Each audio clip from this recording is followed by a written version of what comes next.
Welcome back to the You're Not Crazy podcast, where we shine a light on survivor stories, explore the many forms of abuse, and examine the intersections of faith, trauma, and healing.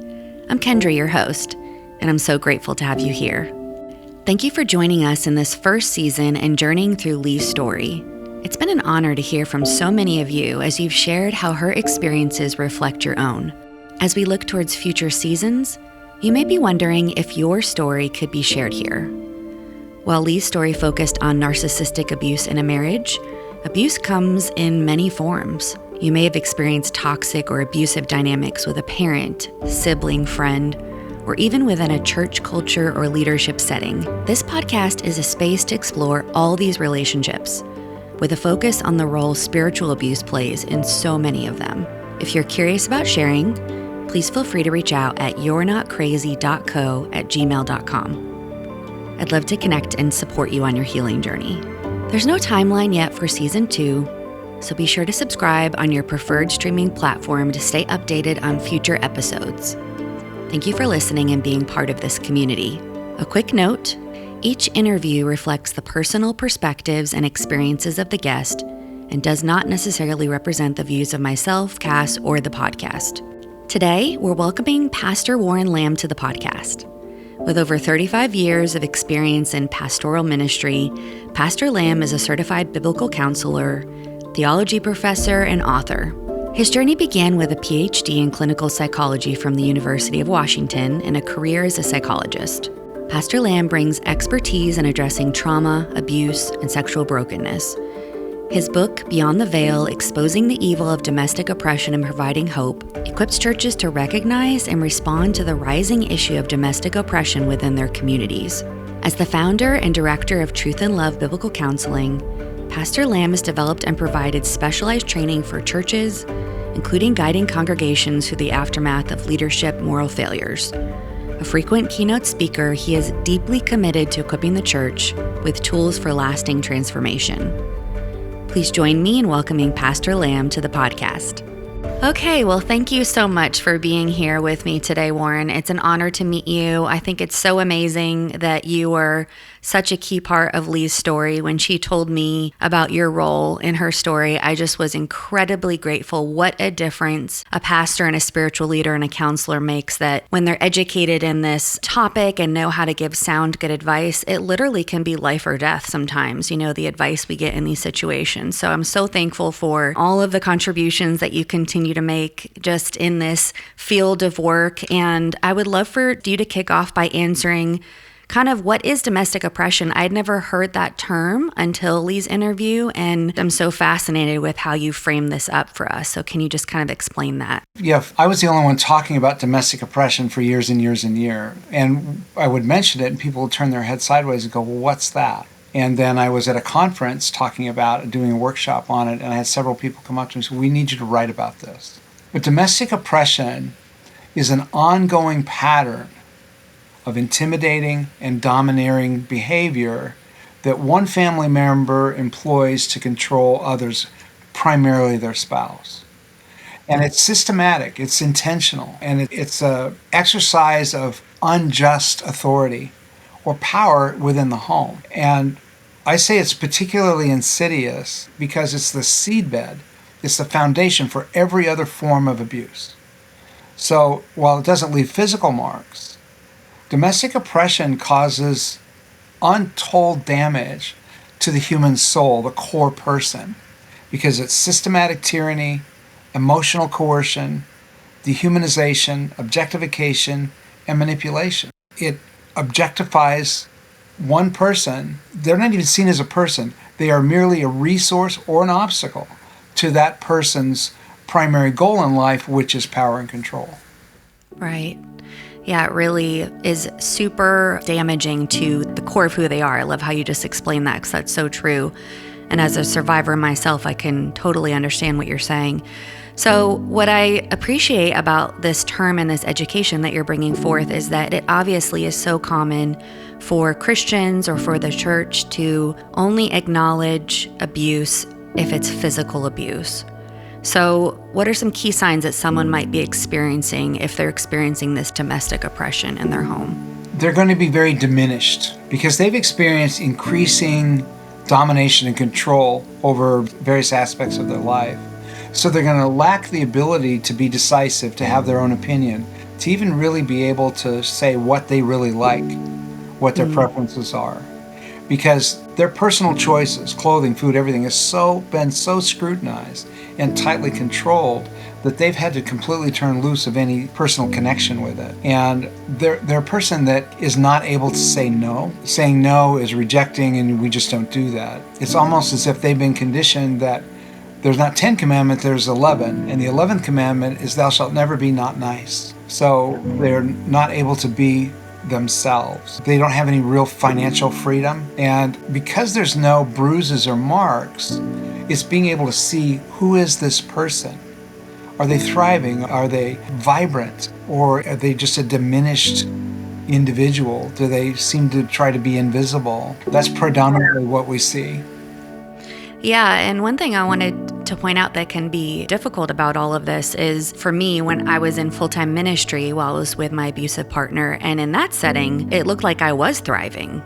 But then at home, I was almost a completely different woman. I was very meek, didn't have an opinion, couldn't speak up, very timid.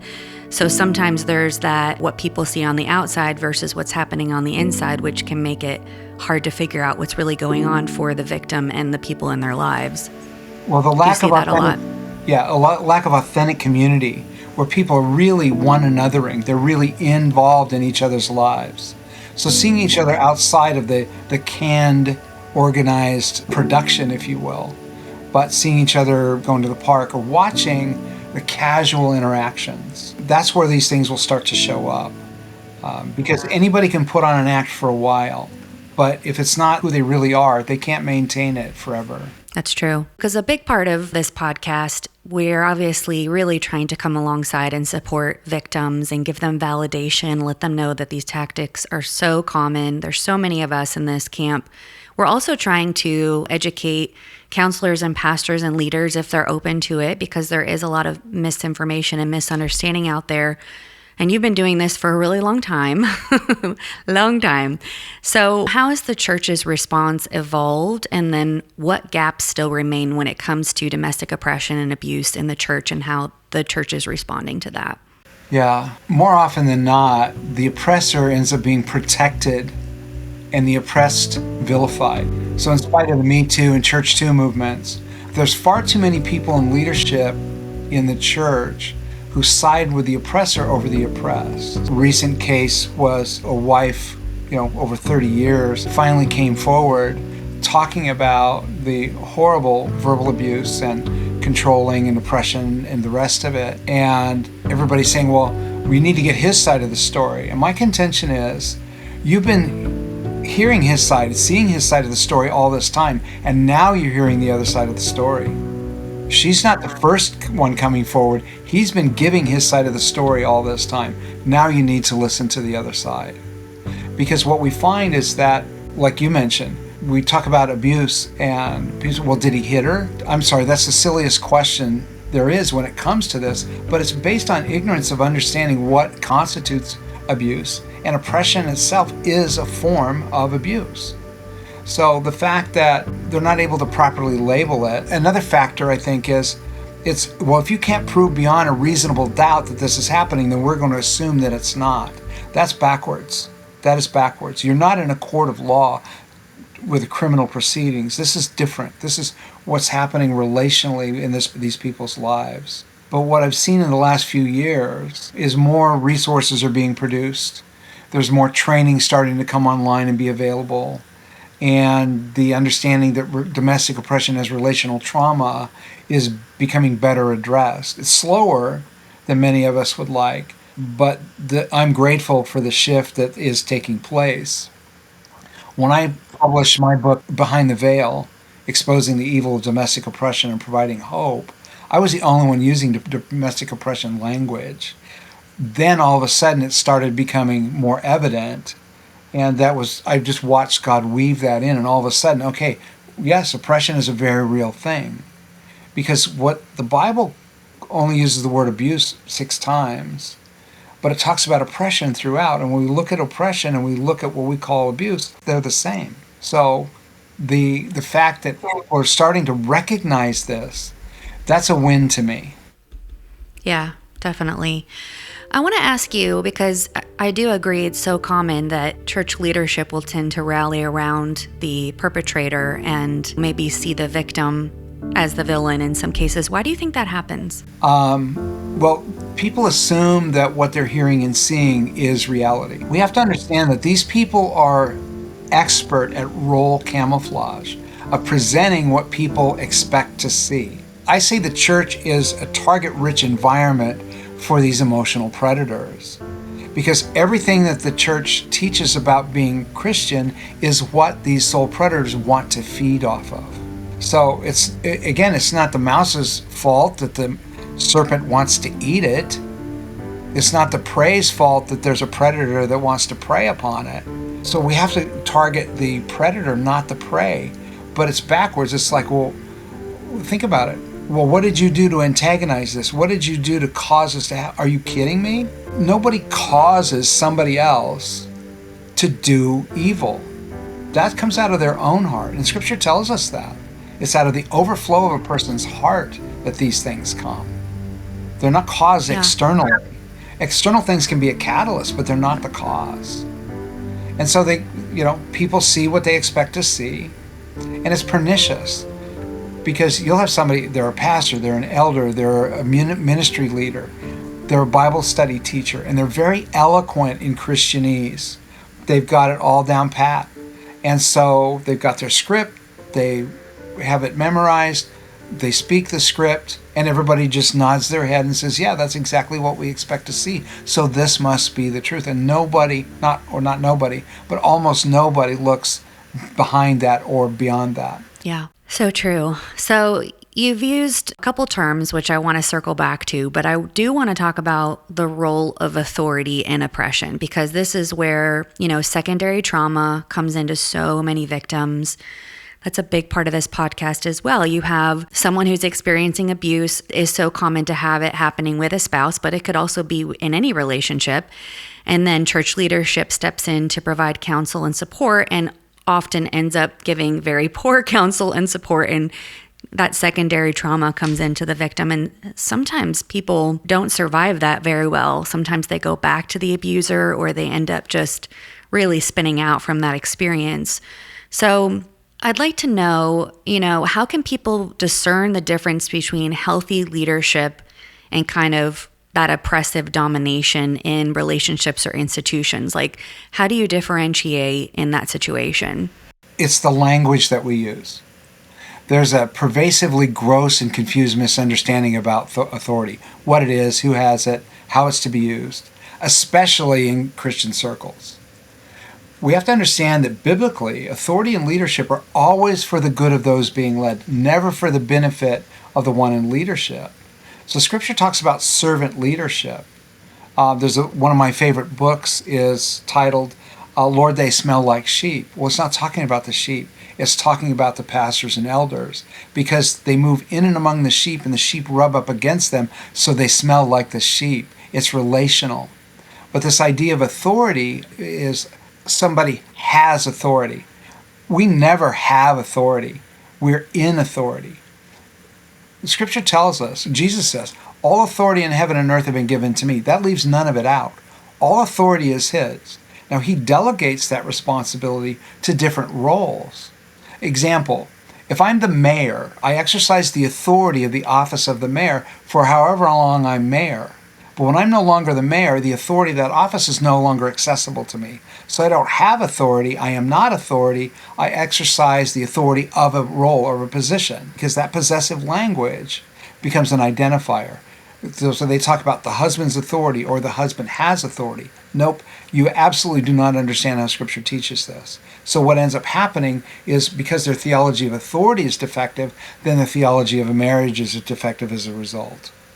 Mm-hmm. So you're saying that some indications of people that are abusing their authority would be some of this just similar Christianese language, a misunderstanding of authority that's being inserted as almost like this power dynamic over someone. Is that kind of how you're... Very much. Well, think about this.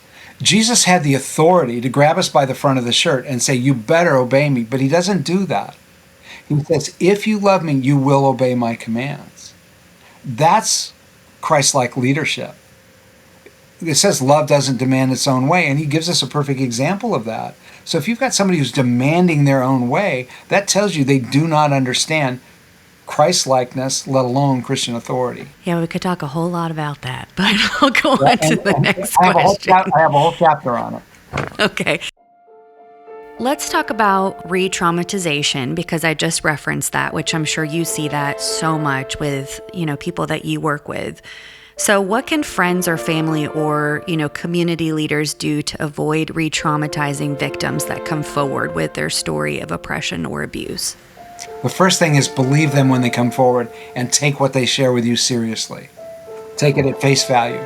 Don't look for underlying motive. Don't ascribe motive to why they would be saying something after so long. They have to understand that delay in reporting reflects struggle, not falsehood. Right? Years and years and years, a woman, and sometimes men too, have been subjected to this, and they don't want to cast aspersions on person. They don't want to character assassinate. They don't want to be guilty of gossip. That's a big power thing. Oh, now you're gossiping. Yes, it is. Oh. Yeah, that one drives me nuts too. Yeah. You don't get to use the G word. But that's, so they don't want to be that. They don't want to be guilty of these things.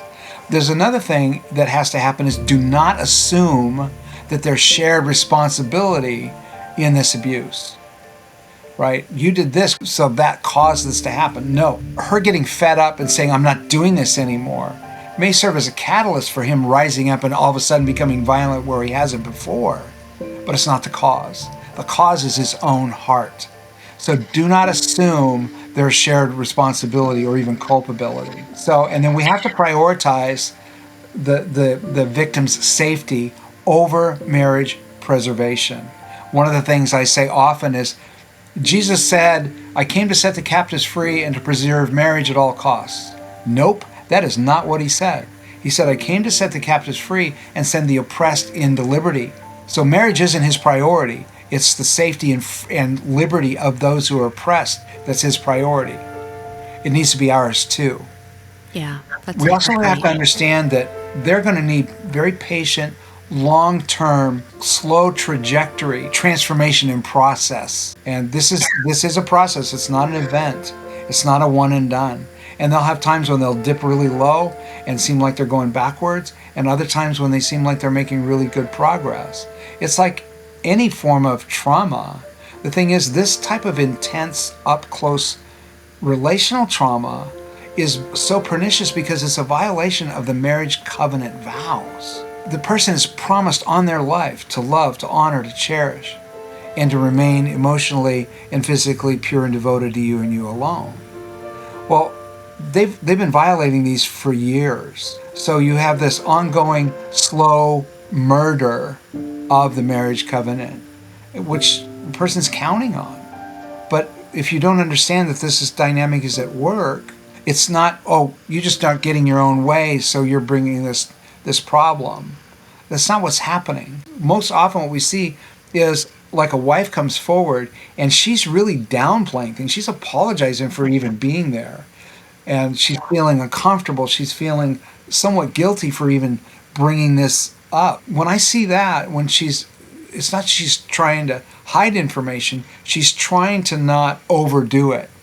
That tells me a lot about the reality of what she's experienced. Yeah. So what I hear you saying is there's this typical scenario that plays out where a victim comes forth. She's trying to even put the pieces together herself. She may not know the terminology or the verbiage. She's definitely not coming out with the full picture right away because she's kept this inside for so long. And then often in this setting where she's bringing other people into the mix, sometimes they can start court casing things out. Like, well, give us an example, or like you said, like, well, what did you contribute to cause this to happen? So you're saying we really need, I mean, obviously I agree with that, but your advice is we need to avoid that, really listen, go through this slow trauma-informed process. Why do you think that happens, the court casing? Is it because we don't understand how to lead victims through this process, or are we just trying, it's too messy and we just want to like figure it out quickly and be over with it? Why does this almost judgment type thing come in and show us the evidence and all this stuff? Why does that happen? There are a couple of things, I think. One is the very immature leveling. Well, you do it too, or what about you? Well, everybody's a sinner. All sin is equal. That kind of falderall. It's foolish. But there's another dynamic in this, I think, and that's we don't want to have to believe that this is true about this person that we never suspected was like this. Because that means I've been fooled, and I'm not going to admit that. I'm not going to admit that they pulled one over on me. That's another thing that I think is part of it. I think that is a big one, is someone coming to terms with this person is not who I thought they were. And I don't know how to reconcile that about myself in this moment, let alone hold space for the person in front of me who's been mostly victimized. And it's like, it's just too much to reconcile, without the training and the understanding that you have. I think that probably is so common. There's also a theological construct that goes to this idea that if you're not saved, you are totally depraved. Well, common sense and scripture don't agree with that. There are all kinds of people who do morally good things who are not saved. Matter of fact, Jesus says, many will say to me in that day, don't we do all these things in your name? You say, get away from me. I've never known you. So this idea, though, that if you're not saved, that you're totally depraved, means that sin is the number one driver. Well, what happens if this person says they're a Christian? You say, well, so this person's a Christian because they say they are, not because they're bearing any fruit. That's not going to be suspect to me. So I'm going to assume that now they're not really sinners anymore. Are you kidding me? You've not read that book.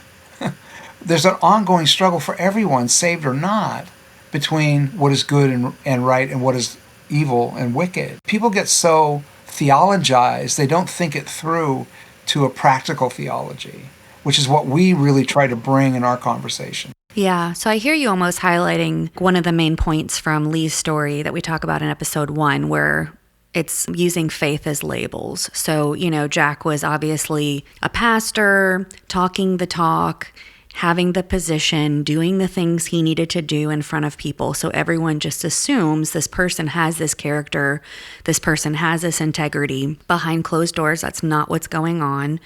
And I feel like that in the church, it's so easy to do that because you know how to show up that way if you're, these types of predators. The people that are journeying closely with these people behind closed doors over time are the ones that get to see, like you said, what's really happened and the proof in the pudding type of thing. Not always something we get privy to, I understand that, but we can't just assume, like you're saying, because this person is saying this language or using these labels, that they make up the substance. Lee uses the imagery of the chocolate hollow bunny. At Easter you get like the big chocolate bunny and you're like, oh my gosh, this is amazing. I'm getting all this chocolate.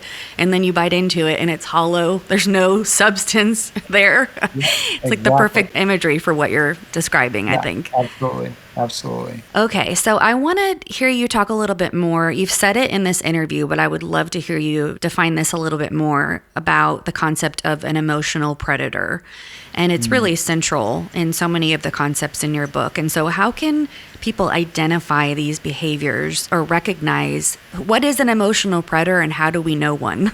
Okay, so emotional predators, think of them as like emotional vampires. Well, if you know anything about vampires, they walk up to a mirror and they have no reflection. They don't see themselves.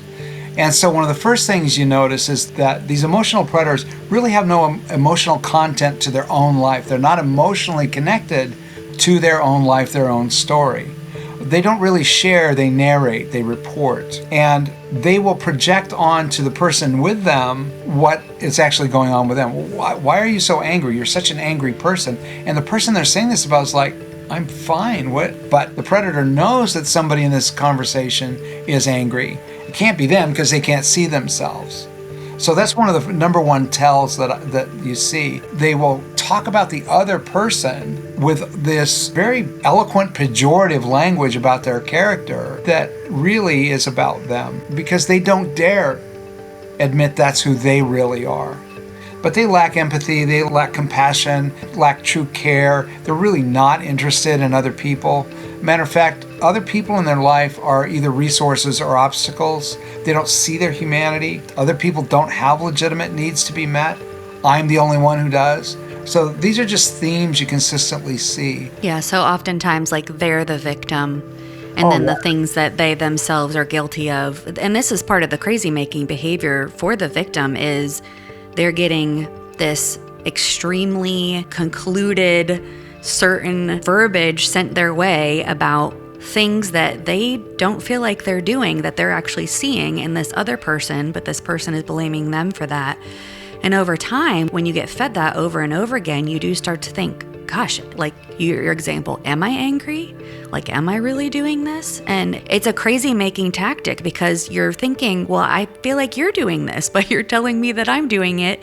And eventually it breaks someone down over time, where they do start questioning their perspectives and what they're experiencing. And it's really effective in a evil way. Well, and it's intentional, because they don't do this with everybody. And that's how you know it's intentional. If they're able to control who they do it with and when, there's intent behind it, period. You can't convince me otherwise. Yes, it's become so habituated that it's second nature, they don't have to think about it. But that supports my idea that this is a highly developed, sophisticated, intentionally developed relationship pattern. This is not a personality disorder. There's malice of forethought behind this, and they've honed their skills to a fine point over years, sometimes decades. Yeah. But think about it, the person that's on the receiving end of this person loves me, so they wouldn't lie to me. They wouldn't tell me things about, so they really want God's best for me, so they're telling me things about myself to help me improve, which is what the predator wants them to believe, so that they'll just receive what is being dumped on them and not push back. That if I push back against that, I'm telling you you're wrong, and that you better not use that language. Right, yeah. So would you say that, because I just heard you make a differentiation between an emotional predator and a personality disorder. So would you say that emotional predators are maybe in the narcissistic category? Absolutely. Okay. So I'm a narcissist, right? And I'm perfectly comfortable with my life. If anybody doesn't like what's going on, they're the one with the problem, not me. Well, I can't be diagnosed with NPD, because to be diagnosed with NPD, I have to have a dysphoria over the problems that my narcissism is causing. But I don't have any problems, they're the problem, so I wouldn't even be seeking any kind of help. Right. It just breaks down, logically breaks down. In my new book on narcissism, I have two categories. And I talk about flavors of narcissism, not kinds, because narcissism is a kind. It's a kind of person. Like, you can take wolf, you can take coyote, you can take Pomeranian. They're all canine. That's a kind. So you have flavors, you have depths of it. And so what happens is you have people that I call the full-on narc, deepest part of the septic tank of human depravity, and they never come up for air. They're perfectly fine. They can thrive there. But then you have the people that are dynamically narcissistic, and they're able to come up for air once in a while, which means there's this oasis of compassionability in their heart that every once in a while they're able to experience and express authentic compassion for someone else. That is what I've seen over the last several decades. It seems to be God's access point to that person, where with the right help and a minimum of 2 years investment on their part, they're actually able to break the bondage and start really moving away from that dynamic narcissism. So to me, there's a difference between the full-on narc, the dark Machiavellian, psychopathic, sociopathic person, and the people who are dynamically narcissistic, but there seems to be some fresh air that gets in there and some light once in a while. Because we know statistically that 1 in 40 of these people will take seriously the label emotional predator narcissist and begin undertaking the minimum of 2 years of intense work. But only 1 in 100 of the 1 in 40 will actually finish it. Those are not good statistics. What's the 2 year? I'm curious what that time frame is for you. they become so encrusted and so habituated into thinking, believing, it's non-conscious attitudes and behaviors. So if they're not able to sit with somebody and say, okay, that's gaslighting, we're not doing that. That's blame shifting, we're not going to do that. Continuing to bring these things up and be willing to sit there. And sometimes it's so subtle that if you don't have somebody that's well trained in recognizing these things, they're not going to be able to point it out. And you're pointing it out graciously and as a friend helping out, right? Teaching them. You're teaching them how to repair an 89 Honda or something. You're helping them develop understanding and a skill set. So you're not doing it with malice or meanness or even ungraciousness, but just very calmly, very matter of fact. Then they're able to start recognizing it themselves. But they've become so entrenched and so habituated in this. To them, it's like, let's say you're right-handed. I say, okay, starting tomorrow, you're going to commit to doing everything left-handed, nothing right-handed. Well, that would be an enormous transition. It'd be very uncomfortable, very difficult, very unattractive. I mean, all these factors, right? Eventually, you would be able to be as prolific left-handed as you are right-handed. That's the same thing when you're dealing with somebody with this level of brokenness. It's a developing a knowledge and a skill set with solid tools. But yeah, it's 18 months to 2 years. I've never seen it take less than that. Can you give us some current statistics of, in Christianity, in the Christian church, what's the statistics that people are dealing with domestic oppression? Can you give us some stats for that? I really can. So, and this is a compendium of me researching the research that's out there. Okay. When a pastor stands in the pulpit on a Sunday morning, he's got 100 people sitting in front of him. Statistically, only 12 to 14 of those people have not experienced domestic oppression and abuse personally or been a firsthand witness to it in their home. Because a lot of times you'll have a husband targeting a wife or a wife targeting a husband, and the children just end up being part of that culture. So they're not being directly manipulated and controlled as the spouse is, but they've seen it firsthand. So that means 86 to 88% of the people sitting in a church on Sunday morning have either personally experienced and been a firsthand witness to domestic oppression and abuse. That's the numbers. And it can be major, it can be minor, and the effect of it is going to differ depending on people's resiliency factors. And now we're into trauma and the effects of trauma and all that. But understanding that just practically, and it shouldn't surprise us, because if you go all the way back to Genesis 3, what was the problem? The problem wasn't eating the fruit. The problem was the desire to be worthy of worship. Oh, welcome to the fallenness of human beings. It runs rampant, and that's what we see. So yeah, it's a given that we're all going to be somewhat narcissistic, selfish, self-centered, self-seeking, self-aggrandizing to a certain degree. It's the people that get really practiced at this and get really deep into it, and their life is really saturated in it. These are the people that become emotionally dangerous to others. So it's not just an occasional harm, it's a systematic pattern of harm. That's the Yes. That's a really good differentiation. Thank you for saying that. So I want to ask you about your book, and then I want to just kind of finish up here. I feel like we could talk for hours, but I want to finish up with having you speak to some of the things for our survivor community. But tell me the title of your new book and kind of just give us a little bit about why you chose to write it. The title is The Emperor Has No Clothes: Understanding and Facing Narcissism Biblically. I love that title, by the way. And it's great. I'm using The Emperor's New Clothes, the folktale, as a framework. So we're going to talk about the emperor, we're going to talk about the deceivers, the weavers, we're going to talk about the entourage, we're going to talk about all the dynamics of that and show that when you're dealing with narcissists, you're dealing with the emperor. Because for a narcissist, we are all visitors and worshipers in their universe. They are the ultimate optimum in that universe. And as long as we cooperate, we're welcome. And the thing is that if we've done something that look like that person's not all that, or makes it look like we don't believe they are, we get cast out of that position. But we're made to believe that it's our fault, so we have to fix it. The problem is that's a one-way trip. They don't tell us that, right? So you say, okay, here's your target. Just do this. And we launch the arrow and the target moves. We'll try again. we can never hit the target because it's never in the same place. So this is a dynamic we see over and over and over again. When you look at the emperor, nobody dares say, I don't see any clothing. They don't dare say it because they're going to lose their position.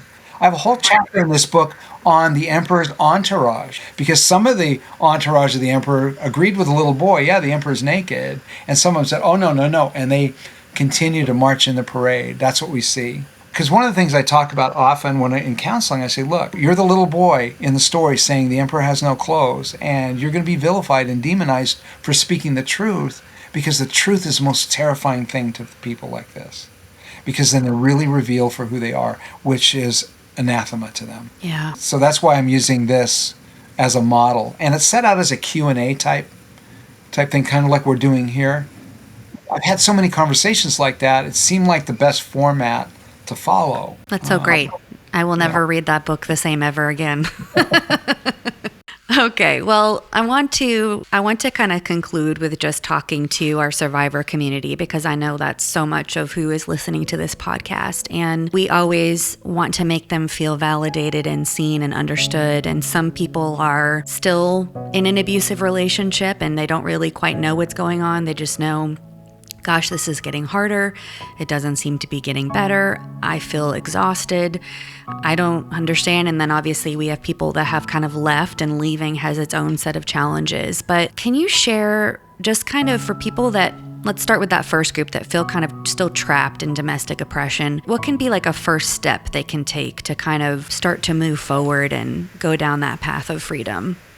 Usually the first thing I do is I say, okay, let's run a third person hypothetical. Let's imagine that your best friend is sitting across from you, sharing with you what you just shared with me. What would you think about that? What would your thoughts be about that? What would you say to your friend? Because if we can get them to pull back and not see it as a personal story, but just see it as information that deals with a relationship and somebody that they care about, a lot of times they can begin to see the reality. So that's often where we start. And understanding that when you question something, when you say this seems wrong, okay, and you say that you have a saving knowledge of Christ, if you have a saving knowledge of Christ, that means the Holy Spirit is in you and He's giving you the same discernment He has every other believer. So do you think that check that you're getting and that hesitation you're getting might be Him prompting you that this is actually wrong and not right? Just continuing to gently guide them into. And I've even sat with people say, well, what you're describing sounds like this. No, that's not what it is. Okay, so if I say this, and this, so you describe all the details, what does that sound like? Well, yeah, that sounds like abuse. And yet you've experienced those things and it's not abuse. Help me understand that disconnect. And then just sit with it and let them mull it over. And they may have to come back in a couple of weeks, because it's terrifying to imagine that the paradigm that you've been living from is made up. You don't want to believe it's a fairy tale. So we want to do this very, very gently. Understanding that your doubts and uncertainties are not because you're crazy, it's actually because you actually have wisdom and discernment that is not being received by the other person. That doesn't mean that it's invalid. And what's happening to you, we tell them all the time, you're not crazy. This really is wrong. This really is wrong. It's very important to speak the truth, but you have to break the silence, because the enemy works in the dark and the shadows. That's where he's powerful. When you shine the light of truth on that, there's no dark, there's no shadows. He's got no place to hide, no place to operate from. He's disempowered by bringing it into the light. So just start breaking the silence with one person who's trustworthy. And understand too that as you start to recognize this is an oppressive situation, or abusive situation, God doesn't expect me to stay here. He actually makes provision for escaping. As a matter of fact, He mandates the church to step in and intervene. The leaders, the under-shepherds, Ezekiel 34. First 10 verses, God says, I have this against you. You not stepping in, you're perpetuating the oppression of my people by not stepping in and stopping it, and I'm going to bring it to you. So there's some really strong admonitions there. So there's a lot of things in place. Resources like this and our podcast and different ministries. There are several people in the biblical counseling world I know personally who are friends and colleagues who do the same type of counseling. And if you can't get help locally, reach out to somebody that's not local. That may even feel safer. But you also need to authorize yourself to document things. It's not keeping a record of wrong. If you write things down as they happen, you're able to show yourself, well, no, I didn't make this up. This actually did happen. Keep track of things. And later on, that's maybe important. Super important. Yeah, legally. We were at one case recently where it took a couple of years to get this gal to this place, but making the recommendation that she secretly record his rants and raving and tirades and everything else, because nobody would believe what she came forward with, even some of her own family members. And so here we've got physical evidence to demonstrate this. And so she had some really good support for a minute. Sadly, there's a whole culture, a whole entourage around this person that is starting to go, oh, well, maybe, which is sad. But at least she escaped. She's safe, and she's not going back. Yeah. Thank you for sharing that. I think that's all really good advice, and we'll make sure to include these resources that you're mentioning in the show notes. But the last group I'd love for you to just speak to is kind of pastors, leaders, people helpers, counselors that are saying, gosh, I really want to lean into this and understand this more. I see this showing up in my world and I'm struggling, but I'm open to understand. So what's some encouragement or some advice you would give them? If you're an elder, pastor, you've been entrusted by the great shepherd as an under shepherd to care for his sheep. Okay, so you have an obligation to him to protect his little lambs. Well, in order to be able to do that well, you need to be aware of what's going on with the sheep. And if you're in such a large fellowship that you don't know all the sheep, maybe you're too big. I know that goes against the megachurch idea, but Christianity is about relationship. It's an organism. And you need to be connected to your people, to the people that are in your care. Get educated. There's lots of training available these days. We have some, of course, there's Call to Peace Ministries, Clarity in Action, Chris Moll's ministry. So there's a lot of ministries out there that are available to educate and inform, to give you an understanding of what's really going on. Not just what you see, but what's going on behind the scenes. You need to pray and ask God, Lord, please give me the discernment to see what's happening, the wisdom to know what to do with that, and then the courage to do what I need to do.